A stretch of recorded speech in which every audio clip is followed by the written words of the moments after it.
Bien, vamos a comenzar ya nuestro estudio, así que en esta tarde fría, esta fría tarde, vamos a orar para pedirle al Señor su bendición, su compañía y que podamos glorificarle a través del estudio de su palabra, que cada vez que nos acerquemos a Él sea con el fin de conocerle, pero para adorarle, ciertamente.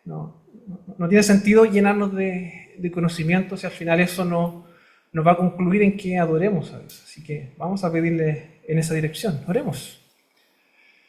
Señor, te damos las gracias en esta tarde por tenernos reunidos nuevamente, Señor.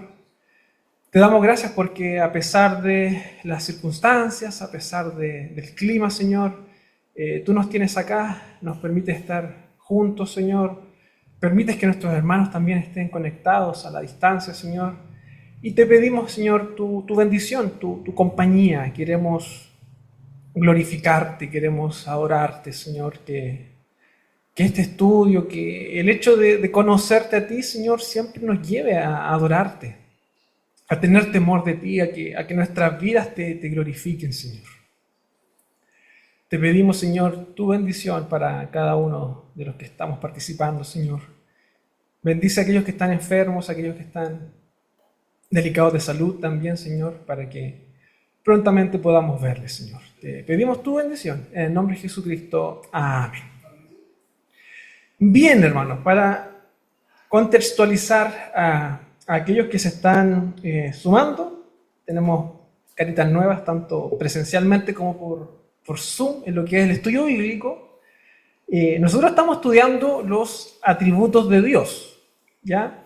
Que es una serie, un compilado de, en realidad, 2 libros de Tozer, en donde él trata los atributos de Dios y los describe, ¿ya? Entonces, ¿qué es lo que estamos haciendo? Que cada jueves estamos tomando uno de estos atributos y exponiéndolos para ver cómo bíblicamente la Escritura nos menciona, nos trata estos temas. Esa es la idea. Y obviamente que eso nos tiene que llevar a reflexionar para poder conocer más del Señor y obviamente que eso impacte en nuestras vidas. Entonces nosotros ya estamos en la versión o en el tomo número 2 de estos libros, ya terminamos la primera tanda y nos corresponde el segundo atributo del segundo libro, que en este caso es la trascendencia de Dios, la trascendencia. Así que hoy vamos a hablar sobre la trascendencia de Dios. Así que antes de comenzar, les recuerdo que estamos meditando sobre 3 preguntas una vez que terminamos este estudio. En primer lugar es, en palabras simples, ¿cómo definirías este atributo? ¿Cómo nosotros podemos definir esta idea de trascendencia una vez que obviamente lo conversemos? En segundo lugar, ¿qué nos enseña este atributo sobre el carácter de Dios? ¿Qué podemos saber sobre Dios cuando estudiamos la trascendencia y nuestra relación con Él? Y en tercer lugar, si verdaderamente entiendo y creo en este atributo, ¿cómo esto o cómo cambia mi manera de vivir a través de este atributo o conociendo a Dios a través de este atributo? Y no solo eso, ¿cómo cambia mi relación con los demás? Esas son las 3 preguntas. ¿Cómo definimos el atributo?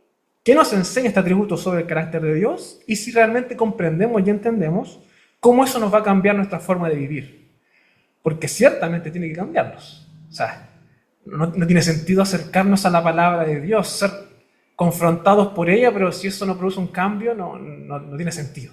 Entonces, obviamente, la idea es que sintamos ese cambio, esa confrontación. Entonces vamos a hablar de la trascendencia de Dios. Y antes de leer el texto bíblico que traigo como referencia, quisiera preguntarles, hermanos, ¿qué entienden o qué se les viene a la mente cuando hablamos de trascendencia de Dios? Ya Juan Carlos me va a ayudar con el micrófono, así que ¿alguien recuerda algo o se le viene a la mente alguna idea cuando hablamos de trascendencia? ¿Sí? Jonathan. ¿Que es inalcanzable? Inalcanzable, ¿en qué sentido? que está más allá del tiempo, el espacio, la Ya, materia, ya, bien, bien, sí, va por ahí, muy bien, muy que bien. sabe todo, ¿Cómo? que sabe todo. Ya, eso podría ser omnisciencia. Pero la trascendencia está, con lo que dijiste al principio, está súper bien. Como que apunta a eso. ¿Algo más? ¿Alguien más? Hermano Igor, para que se escuche en el Zoom, así que que es infinito, infinito, ya, y nosotros igual que hablamos. trasciende lo creado, él es superior a lo... Ahí sí, ya, vamos a complementar las dos ideas. Cuando hablamos de la trascendencia de Dios, estamos diciendo que Él trasciende lo creado, o sea, Él está por sobre la creación. Él no es criatura, Él no es un ser creado, ¿ya? Así que ahí confrontamos al tiro a todas estas sectas que dicen de que Jesucristo es una criatura. No, Dios no es creado, Dios trasciende la creación. Por tanto, les quiero invitar a que podamos leer Isaías 55. Asiento nomás, Juan Carlos, muchas gracias. Isaías 55 del 8 al 9.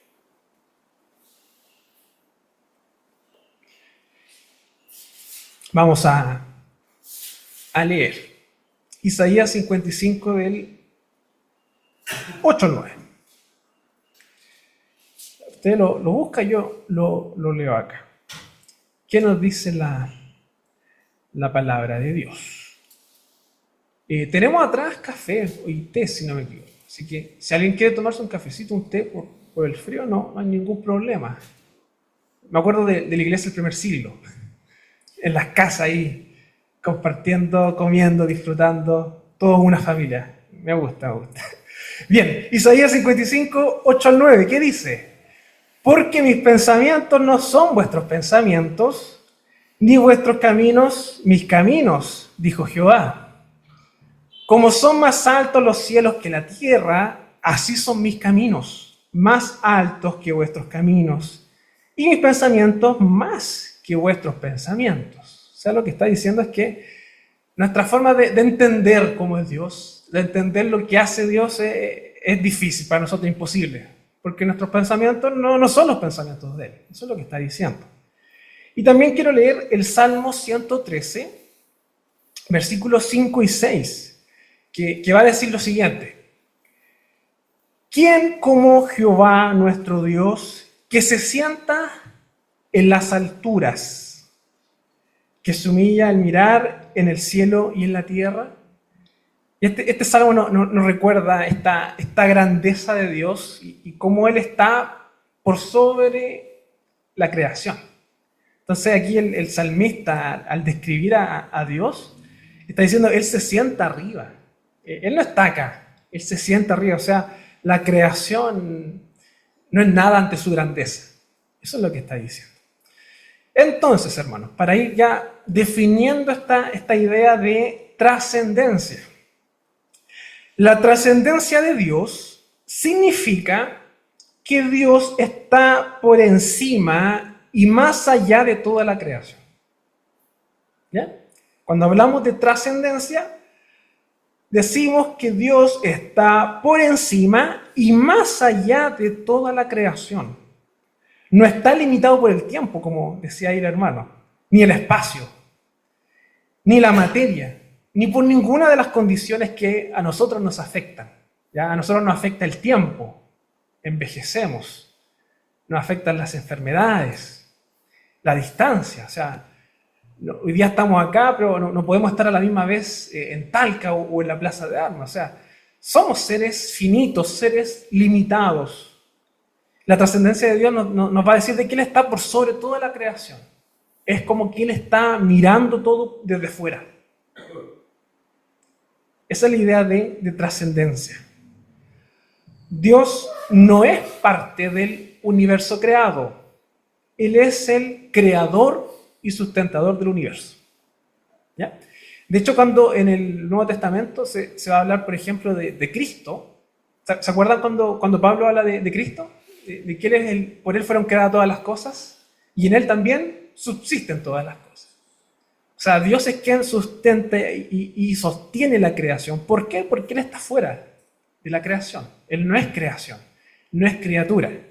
Yo me acuerdo de las típicas preguntas filosóficas que a veces surgen en el contexto universitario de quién creó a Dios. No, Dios no lo creó nada. Él es Dios. Él está por sobre la creación. Pero Él sostiene la creación, ciertamente. Y cuando hablamos de trascendencia, evidentemente se nos viene a la mente esta idea de lejanía, que Dios está lejano, porque no es creación. Pero ahí después se nos viene otro concepto que tiene que ver cuando Dios se relaciona con la creación. ¿Recuerdan cómo se llama? La inmanencia. La inmanencia nos muestra de que, a pesar de tener un Dios trascendente que está fuera de la creación, este mismo Dios se quiere relacionar con la creación. Y ahí está la idea de inmanencia. ¿Ya? Pero hoy día vamos a hablar de trascendencia. Entonces, pregunta. ¿La trascendencia es un atributo comunicable o incomunicable? Claramente es incomunicable. Porque nosotros somos criaturas. Somos finitos. Estamos limitados por el tiempo, estamos limitados por el espacio.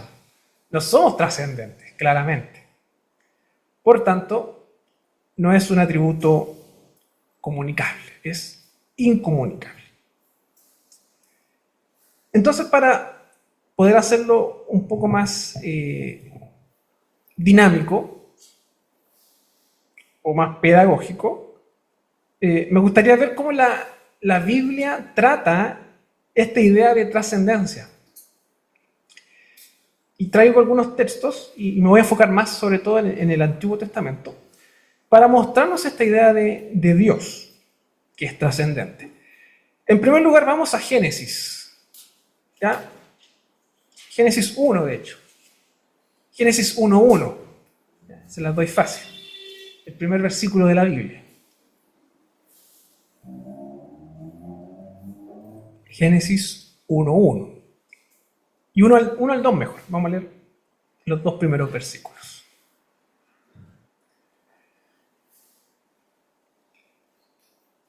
¿Qué dice Génesis 1, del 1 al 2?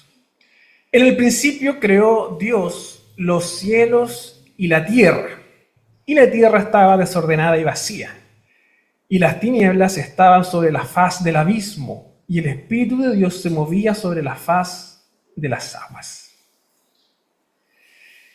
Es un texto bien simple lo que acabamos de leer, pero es bien profundo lo que está diciendo. De hecho, Génesis parte de la presuposición de que Dios existe. Ni siquiera se dedica a argumentar de dónde viene Dios. En primer lugar, da por hecho que Dios existe. Pero acá nos va a mostrar esta idea de que Dios está por sobre la creación. ¿Por qué? Da por hecho que existe Dios y es Dios quien en el principio crea los cielos y la tierra. ¿Y por qué el relato ocupa esta idea de cielo y tierra? ¿Se lo han preguntado alguna vez?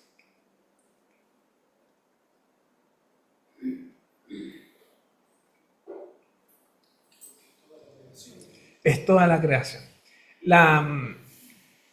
¿Cómo decirlo? La literatura hebrea va a ocupar esta figura literaria de ocupar dos conceptos que son como entre comillas opuestos, pero que al mencionar ambos va a simbolizar la completitud. En este caso, arriba como abajo, los cielos y la tierra. Ya va a hablar, por ejemplo, por dar un caso así bien particular, el norte, sur, este, oeste, de cordillera a mar. Esta idea de amplitud de todo en realidad. Entonces, cuando está diciendo que Dios creó los cielos y la tierra, está diciendo que Dios es el creador de todo. Él no es creación. Él creó las cosas. Pero el versículo 2 nos va a decir, y la tierra estaba desordenada y vacía, y las tinieblas estaban sobre la faz del abismo, y el Espíritu de Dios se movía sobre la faz de las aguas. ¿Qué significa esto de que está desordenado? ¿Se lo ha preguntado alguna vez? caos. Buena palabra esa, caos. ¿Por qué ocupa este concepto de desorden? En el principio más encima.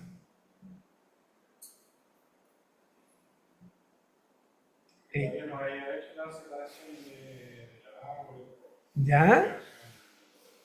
Claro, y de hecho después nos va a mostrar que él va separando cosas, va a crear el día y la noche, por ejemplo, la luz, y va ordenando. Yo he escuchado dos versiones. A ver, espera un poquito. Tiene que escucharse ahí. Aló, ¿se escucha? No, es que yo he escuchado dos versiones. Una que dicen que desde el versículo 1 al versículo 2 pasaron miles de años, porque se supone que Dios no puede crear algo desordenado y vacío, y que después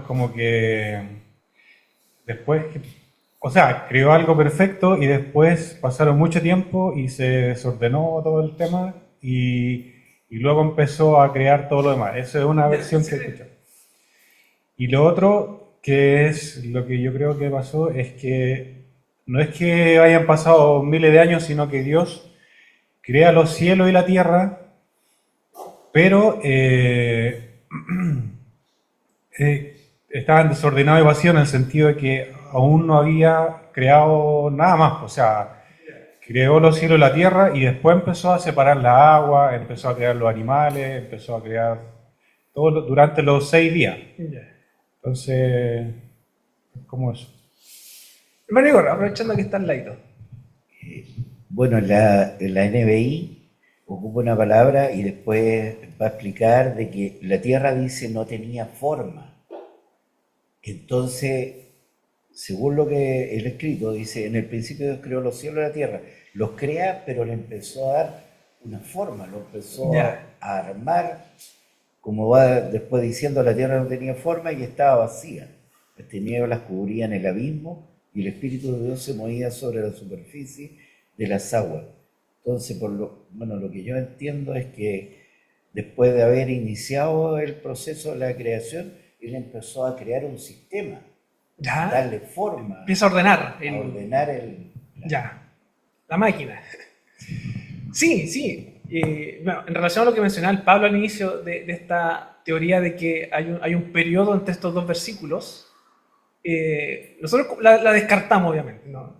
Como bien decía el Pablo, es como una teoría, porque es como que Dios está reordenando, como que hizo algo, como que después lo volvió a reordenar, como que no tiene mucho sentido. Yo aquí les quiero comentar que yo en lo personal estoy convencido de que Génesis es un texto, es un libro de carácter narrativo, descriptivo, pero también es apologético. ¿Y alguien sabe lo que es apología? Sí. ¿Qué es? Defensa. ¿Por qué yo me atrevería a decir de que Apocalipsis, que Génesis tiene un carácter apologético? Porque Moisés le está escribiendo este libro en un contexto en donde el pueblo de Dios está siendo bombardeado por distintas enseñanzas de naciones paganas, idolátricas. ¿Y qué es lo que enseñaban estas naciones dentro de sus ideas de cómo se creó el mundo? ¿Ya? Cada cultura tiene como su relato de cómo se creó. Entonces, en primer lugar, Moisés le escribe a los judíos que están lidiando con Egipto. Egipto, ellos adoraban al dios Sol, adoraban a la luna. ¿Qué es lo que dice Génesis? En realidad Dios crea esas cosas. O sea, el Dios de los judíos es mayor que cualquier Dios pagano. Eso es lo que está diciendo. Apologético. Pero también está el mito babilónico de la creación. Esto usted lo puede buscar después en la casa. Y el mito babilónico de la creación, lo que enseñaba era de que el mundo había sido formado de un caos, que era lo que mencionaba Juan Carlos, de una guerra, de una pelea entre dioses. Y que de esa pelea, de esa muerte de dioses, ahí vino esta creación. ahí nace el mar, ahí nace el ser humano.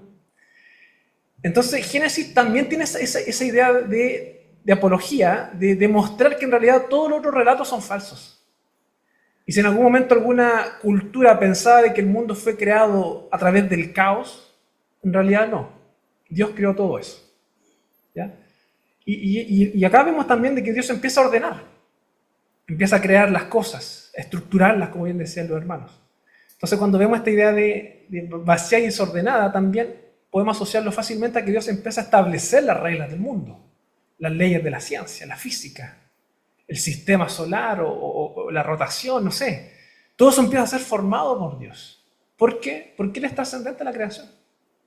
Dado que Él es el creador y está por sobre la creación, Él puede configurarla, diseñarla y ejecutarla como Él quiere. Porque Él es el creador. ¿Ya? ¿Se entiende la idea? ¿Sí? Hermano Ramiro. Tengo una duda ahí, porque sabemos que el Señor planificó toda su creación. Y no me cabe duda que la planificó en 6 días. ¿Sí? En crear, ordenar y formar todas las cosas. Entonces, de ese punto de vista, sería además ir más allá a lo que Dios puede ser, porque Él es todopoderoso, Él de la nada, crear significa de la nada. ¿Sí? Entonces, yo pienso eso, de que Él tenía un plan perfecto para la creación. Sí, y no, que ahí hecho, no debemos sí, de salirnos de ese plan. Y fue en 6 días y el 7º día descansó. Eso no creo que Dios, a medida que iba pasando el día, iba creando las cosas. Yo creo que Él ya lo tenía planificado de antes. Claro. Eso es. Aunque no hay que negar de que existe debate con respecto a eso, a si es literal o no. Pero la verdad no vamos a entrar en ese detalle. O sea, nosotros creemos y confesamos de que Dios tiene el poder suficiente para crear las cosas en los 6 días en que Él crea. Y perfectamente, y condice muy bien con su descripción de poder. Entonces no hay problema en ese sentido. Así que gracias por la... Pablo. No sé si a lo mejor es una pregunta tonta, pero es que me queda la duda. La Biblia siempre habla de que Dios creó los cielos y la tierra, ¿ya?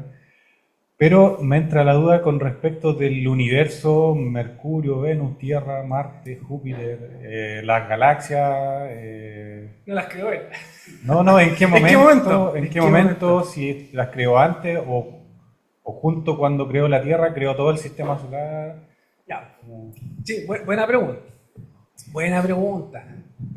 Sí, yo igual me la preguntaba el otro día. Insisto, Génesis quizás no tiene esa lógica como de detallar todo, obviamente. Y por otro lado, lo que les decía, Génesis tiene un propósito de formar una nación, en este caso un pueblo que es Israel, el cual lidia con culturas paganas que tienen ciertas concepciones de la creación. Y evidentemente, en ese momento, lo conocido era cielo y tierra. O sea, ellos yo creo que no tenían ni idea de que existía las galaxias, la luna, o sea, sí, la luna sí. Pero más allá de eso, a lo mejor no tenían idea. O sea, con Abraham vemos el tema de las estrellas. Pero yo creo que el conocimiento igual era limitado. Pero sí, lo que yo al menos me atrevería a decir, y era lo que les decía al inicio, que como Dios ocupa 2 conceptos que son complementarios, en este caso cielo y tierra, no está haciendo referencia como al suelo y el aire, sino que está haciendo referencia a todo. Por tanto, cuando Dios crea el cielo y la tierra, yo me atrevería a decir que en realidad está creando todo. Galaxias, Vía Láctea, sistemas, todo eso. ¿Ya? Estaría como dentro de todo eso. Evidentemente, como el relato está en un contexto cultural, Moisés lo va a describir de esa forma, que es lo conocido en realidad. ¿Ya? ¿Se entiende? Porque de hecho, acaba de escribir el sol y la luna como 2 lumbreras. Terraplanismo. Sí, porque el terraplanismo dice que en realidad la Tierra es plana y el sol y la luna están rotando alrededor de la Tierra. Pero no, en realidad lo que está diciendo es que estos elementos que eran símbolos de idolatría, Dios los creó en realidad. En este caso el sol y la luna, que era lo conocido, lo que ellos podían ver y observar. O sea, ¿qué es lo que yo diría en conclusión? Que todo lo que hay, todo lo que existe fue creado por Dios. Un Dios trascendente. ¿Se entiende? Hermano Ramiro. En el versículo 16, cuando crea el sol y la luna, las dos lumbreras, también dice las estrellas. Sí, Y era lo que me decía usted, que es lo que veía el hombre, lo que veía él a la vista de sus ojos, de noche veía las estrellas. Entonces, con eso, y sabemos las estrellas que son varias galaxias. Sí, sí, totalmente de acuerdo, sí. Así que, ahí está, ya, hoy ocupamos harto tiempo en Génesis, ya, la idea era pasar rapidito, pero ya, está bien. Hay otro texto también que está en Génesis, en el capítulo 11. Aquí lo vamos a conectar con lo que vieron en la clase de la escuela dominical. Génesis 11, que lleva por título La Torre de Babel. Y aquí hay un detalle interesante en esta historia que nos muestra la trascendencia de Dios. ¿Saben en qué parte está? Para los que no sabían, la Biblia a veces también ocupa la ironía para describir ciertas cosas. Ocupa la sátira, como el caso de la historia de Jonás.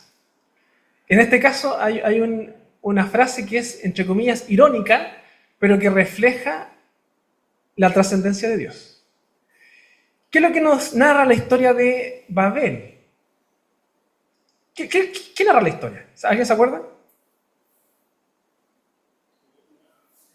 Los hombres eran una gente, un mismo lenguaje, eran una sola gente, estaban unidos ¿Ya? y quisieron hacerse un hombre. Ya. Podríamos decir que, en cierto sentido, la confusión de lenguas es un juicio de Dios, ¿cierto? Y aquí yo les voy a hacer una pregunta, hermanos, y esto lo vamos a ver el domingo también, pero es para ver si están atentos. ¿Cuál era el pecado que estaban cometiendo los hombres que estaban ahí? Por el cual Dios después los juzga y les confunde las lenguas. ¿Cuál era el pecado?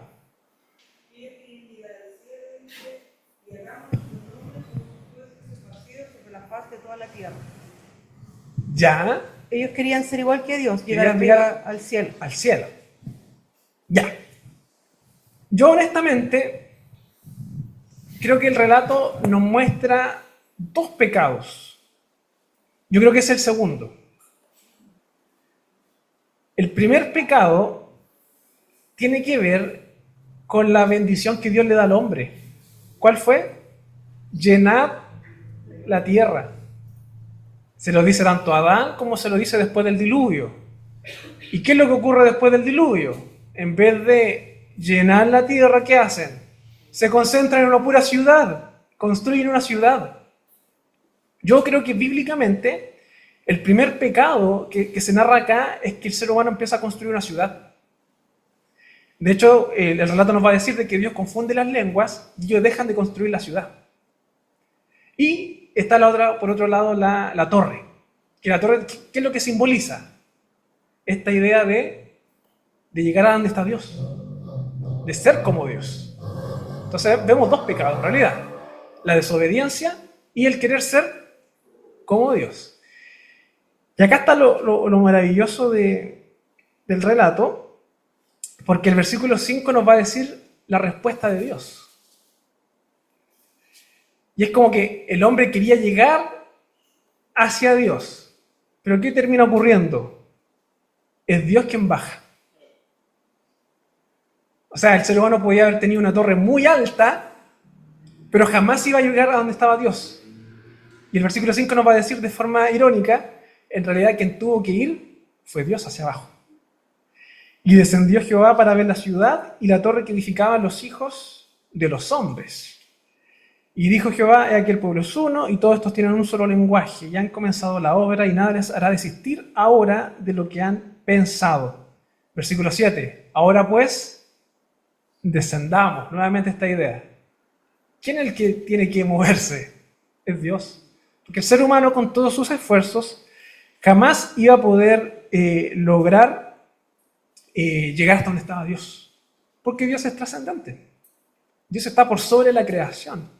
Entonces, este relato también nos va a mostrar esa idea, de que por más que el ser humano haya intentado llegar hacia Dios, jamás lo iba a lograr. De hecho, fue Dios el que tuvo que bajar. ¿Ya? Hermano Igor.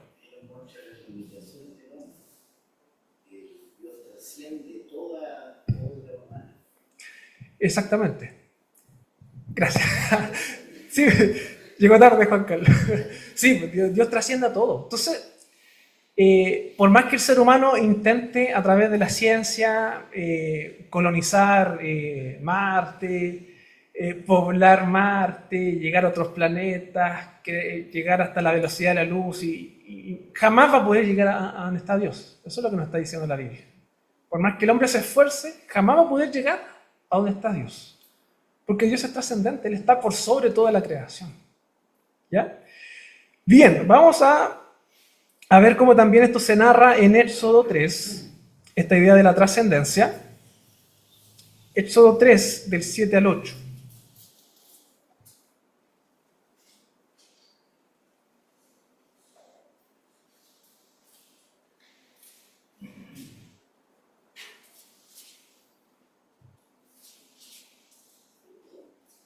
Éxodo 3, del 7 al 8. Ya, léalo, por favor. Y conocieron que estaban desnudos. No, Éxodo. Sí, Éxodo. Ya, Éxodo, ¿alguien lo tiene? Ya, Alejandra. Espera un poquito, que vamos a...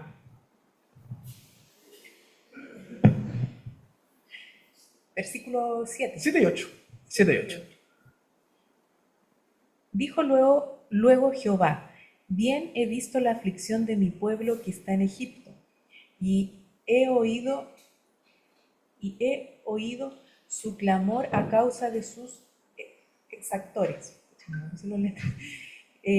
Pues he conocido sus angustias, y he descendido para liberarlos de mano de los egipcios, y sacarlos de aquella tierra a una tierra buena y ancha, a tierra que fluye leche y miel, a los lugares del cananeo, del eteo, del amorreo, del fereceo, del heveo y del jebuseo. Muchas gracias, Ale.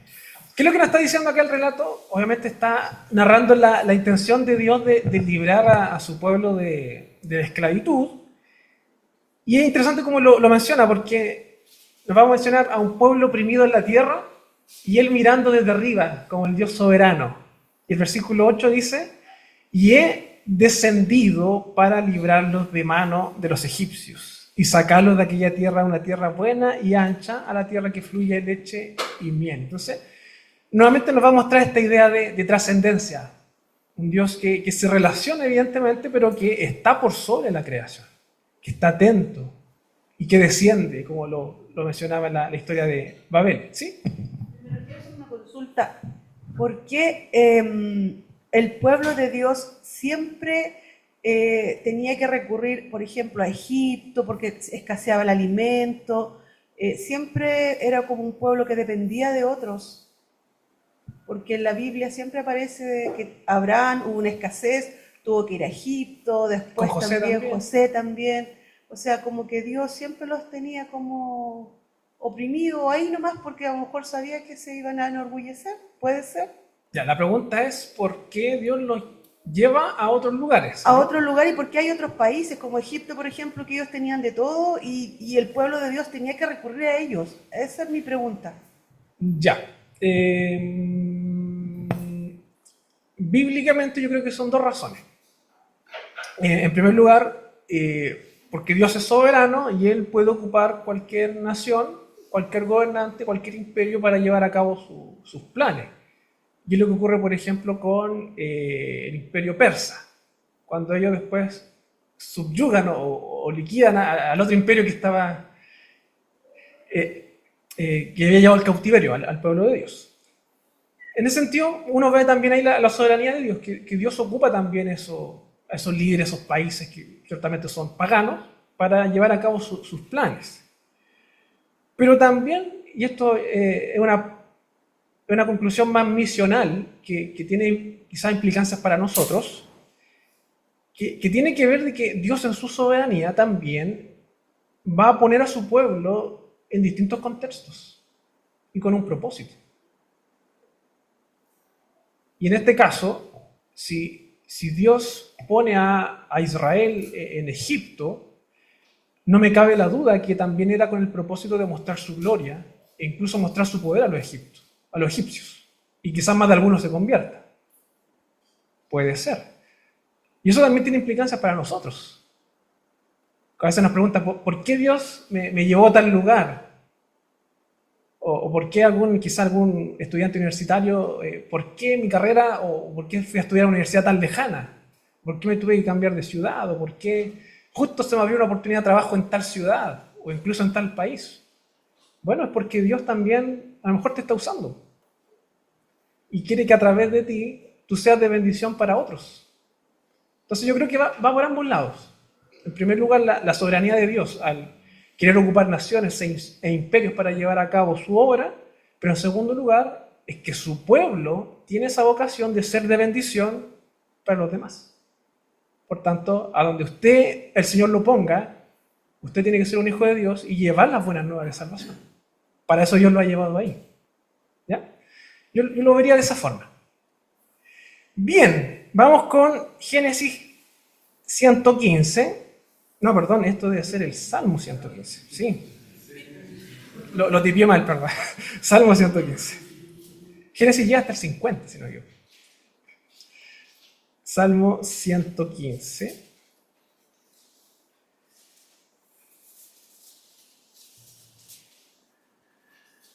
Versículo 3 que va a decir lo siguiente, que es un salmo bien conocido. Nuestro Dios está en los cielos. Todo lo que quiso, ha hecho. Nuestro Dios está en los cielos. Todo lo que quiso, ha hecho. Nuevamente nos refleja esta idea de la trascendencia de Dios, pero también con la inmanencia, o sea que también se relaciona con la creación. Todo lo que Él quiere, siendo trascendente, ocurre en la tierra, porque Él es soberano e inmanente, se involucra. Y vamos al Nuevo Testamento, porque encuentro interesante esta palabra que está en Juan. Y ya vamos a hablar del Dios trascendente que se encarna. Juan 1. Juan 1.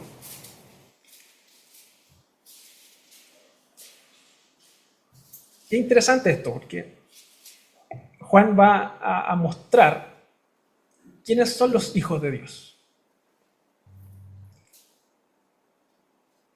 Hoy en día todavía hay dudas con respecto a eso. ¿Quiénes son los hijos de Dios? ¿Cuál es el pueblo de Dios? Juan aquí lo deja bien clarito. ¿Qué es lo que dice? Versículo 1. En el principio era el verbo, y el verbo era con Dios, y el verbo era Dios. ¿Quién es el verbo? Cristo, ¿cierto? La palabra encarnada, la acción, por decirlo de alguna forma. Este era en el principio con Dios. Yo creo que Juan acá nos está llevando al Génesis, a recordar esas mismas palabras, que estaba ahí. ¿Ya? Algunos teólogos igual discuten de que no necesariamente sigue la misma lógica de Génesis, ¿ya? Pero claramente nos está llevando al origen este texto. Todas las cosas por Él fueron hechas, y sin Él nada de lo que ha sido hecho fue hecho. ¿De quién está hablando? De Cristo, el Hijo. Todas las cosas por Él fueron hechas, o sea, Él estaba antes de la creación. O sea, Él era, mejor dicho, o Él es. En Él estaba la vida, y la vida era la luz de los hombres. La luz de las tinieblas resplandece, y las tinieblas no prevalecieron contra ella. Hubo un hombre enviado de Dios, el cual se llamaba Juan. Este vino por testimonio para que diese testimonio de la luz, a fin de que todos creyesen por Él. No era Él la luz, sino para que diese testimonio de la luz. ¿Cuál es la luz? Cristo, ¿cierto? Muy bien. Aquella luz verdadera que alumbra a todo hombre venía a este mundo. ¿A qué está haciendo referencia ahí? A la encarnación. Cristo haciéndose hombre. Ese Dios trascendente que ahora se encarna y participa en la historia. En el mundo estaba, y el mundo por Él fue hecho, pero el mundo no le conoció. ¿Qué está diciendo ahí? ¿Quién no lo conoció? Los judíos. A los suyos vino, y los suyos no lo recibieron. ¿A qué está haciendo referencia? a los judíos. Más a todos los que le recibieron, o sea, está diciendo que hubo gente que sí le recibió, que eran también judíos, sí, eran judíos, a los que creen en su nombre, les dio potestad de ser hechos hijos de Dios. O sea, los hijos de Dios son los que le recibieron o le reciben. Un tema de fe, no un tema de linaje sanguíneo, los cuales no son engendrados de sangre, lo que acabo de decir, ni de voluntad de carne, ni de voluntad de varón, sino de Dios. ¿Ya? Y el versículo 14 va a terminar esta idea de, y aquel verbo fue hecho carne, o sea, ese Dios trascendente que estaba en la eternidad, que no fue creado, que creó todas las cosas, Él se hizo carne y habitó entre nosotros y vimos su gloria, gloria como del unigénito del Padre, lleno de gracia y de verdad. Cuando la Biblia ocupa el concepto de habitó, ¿ustedes saben a qué hace referencia eso? ¿Habitó? ¿O qué palabra, de qué palabra viene?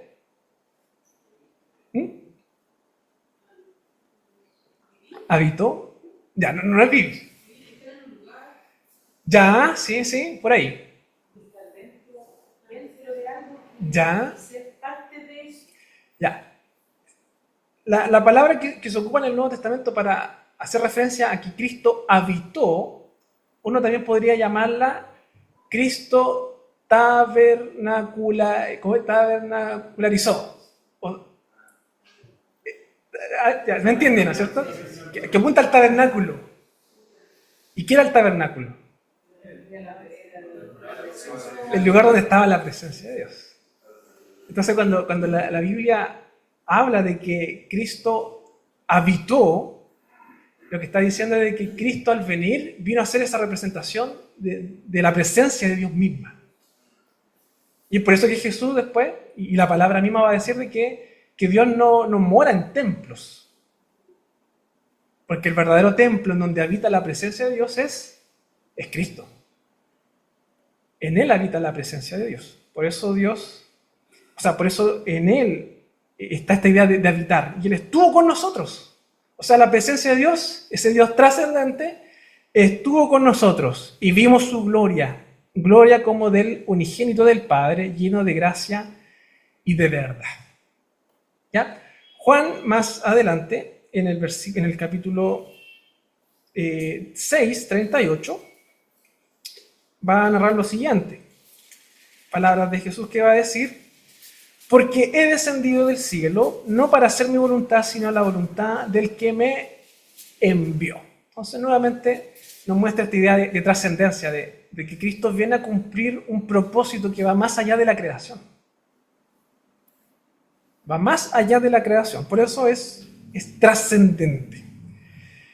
Y finalmente, para concluir, vamos a buscar en Habacuc. Si alguien lo encuentra, Habacuc 3, del 3 al 6. Habacuc. Es un libro bien cortito, la verdad. 3 del 3 al 6. Si alguien lo encuentra, que lo lea. Dios vendrá de Temán y el santo. Dios vendrá de Temán y el santo desde el monte de Param. Su gloria cubrió los cielos y la tierra se llenó de su alabanza. Y el resplandor fue como la luz, rayos brillantes salían de su mano, y allí estaba escondido su poder. Delante de su rostro iba mortandad, y a sus pies salían carbones encendidos. Se levantó y midió la tierra, miró e hizo temblar las gentes. Los montes antiguos fueron desmenuzados, los collados antiguos se humillaron, sus caminos son eternos. Muchas gracias. En el Antiguo Testamento y en los libros poéticos y proféticos se nos va a presentar siempre a Dios como de esta forma, como un Dios que está por sobre la creación, que es capaz de medir, de ver, de interactuar. Y en este caso nos dice, miró e hizo temblar la gente, se levantó y midió la tierra. Los montes antiguos fueron desmenuzados, los collados antiguos se humillaron, sus caminos son eternos. Por tanto, cuando hablamos de la trascendencia de Dios, inevitablemente tenemos que asociarlo con su eternidad, porque Dios no está limitado al tiempo, Dios no está limitado al espacio, Dios no está limitado a las circunstancias. Por tanto, Dios o este atributo es incomunicable, porque solamente le pertenece a Dios. ¿Ya? Bien, hermanos, para ir cerrando, nos quedan 10 minutitos. Yo acá les traigo algunas reflexiones sobre la trascendencia de Dios y lo que eso implica para nosotros, o lo que implica para nuestro conocimiento de Dios. En primer lugar, voy a mencionar lo que significa la trascendencia de Dios y en segundo lugar lo que eso implica para nosotros, o lo que significa para nosotros. ¿Qué dice? En primer lugar, la trascendencia de Dios significa que Dios está por sobre la creación. Y en eso estamos de acuerdo, ¿cierto? Dios está por sobre la creación, por tanto, Él no es una criatura. Él no fue creado. Insisto nuevamente, cuando alguna secta le diga que Jesús es criatura o que tuvo origen, usted no tenga temor en llamarlo hereje, porque están faltando a la verdad. Dios no es criatura. Por otro lado, Dios es distinto a cualquier cosa de la creación, porque Él está por sobre la creación. Además de eso, Dios es independiente de la creación. Dios no necesita la creación, no nos necesita a nosotros, porque Él está por sobre la creación. Dios no necesita nada de la creación para subsistir, porque Él no está limitado al tiempo ni al espacio. Él es trascendente. Y finalmente, dado que Dios es trascendente, en su esencia Él es incognoscible o inconocible, es desconocido e incomprensible. Cuando somos confrontados al Dios bíblico, derechamente tenemos que reconocer de que para nosotros es desconocido, su grandeza, su conocimiento, su ser es algo desconocido para nosotros. A menos que Él se revele, y eso es lo que vamos a ver más adelante. Ahora bien, la trascendencia de Dios implicada en el hombre, ahora, ¿qué significa para nosotros? En primer lugar, lo que decía o lo que dice la Escritura, es que nosotros no somos Dios. No somos como Dios, ni vamos a ser Dios. Por tanto, toda secta que diga de que usted en algún momento va a ser Dios, o va a ser como Dios, nuevamente no tenga problema en llamarle hereje, que es mentira. Dios hay uno solo. ¿Y dónde está? En los cielos, trascendiendo. ¿Sí, hermano Igor? De ahí parte también la mentira que parte del Génesis, cuando la serpiente le dice, y seréis Exactamente. como dioses. Esa es la mejor oferta que da Satanás. Engañar y decir, tú vas a ser como Dios, o vas a ser Dios. Pero Dios está por sobre la creación. ¿Ya? En segundo lugar, en relación a nosotros, dado que Dios es trascendente, no podemos limitar su presencia a un lugar físico, porque Dios es más que eso. Entonces, hermanos, y con mucho respeto, pero creer de que la presencia de Dios está en estas 4 paredes únicamente es un error. Bíblicamente es un error. Porque Dios, al ser trascendente, Él está por sobre la creación y puede estar en cualquier lugar, en todo momento.